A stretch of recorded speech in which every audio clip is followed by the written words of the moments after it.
Ang mabuting balita ng Panginoon ayon kay San Mateo.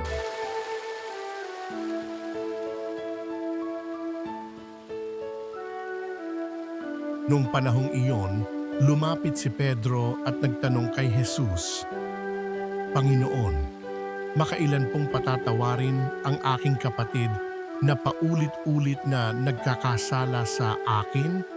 Makapito po ba?" Sinagot siya ni Jesus, "Hindi ko sinasabing makapito, kundi 70 ulit pa nito, sapagkat ang paghahari ng Diyos ay katulad nito. Ipinasiya ng isang hari na pagbayarin ang kanyang mga lingkod na may utang sa kanya. Unang dinala sa kanya ang isang may utang na 10 milyong piso. Dahil sa siya'y walang ibayad, iniutos ng hari na ipagbili siya, ang kanyang asawa, mga anak, at lahat ng ari-arian upang makabayad.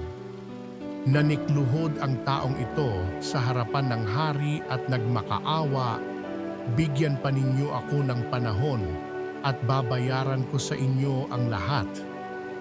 Naawa sa kanya ang hari, kaya ipinatawad ang kanyang mga utang at pinayaon siya. Ngunit pagkaalis niya roon ay nakatagpo niya ang isa sa kanyang kapwa-lingkod na may utang na 500 piso sa kanya. Sinunggaban niya ito at sinakal, sabay wika, "Magbayad ka ng utang mo." Naglumuhod iyon at nagmakaawa sa kanya, "Bigyan mo pa ako ng panahon at babayaran kita." Ngunit hindi siya pumayag. Sa halip ipinabilanggo niya ang kanyang kapwa-lingkod hanggang sa ito'y makabayad.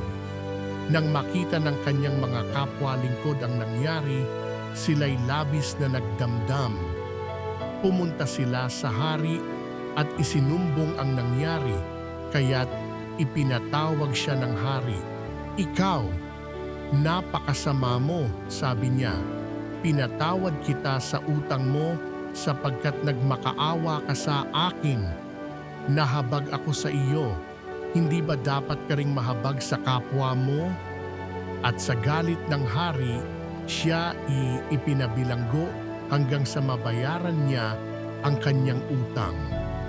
Gayon din ang gagawin sa inyo ng aking Amang nasa langit kung hindi ninyo patatawarin ang inyong kapatid. Pagkatapos sabihin ni Jesus ang mga bagay na ito, siya'y umalis sa Galilea at nagtungo sa lupain ng Judea sa kabila ng ilog Jordan.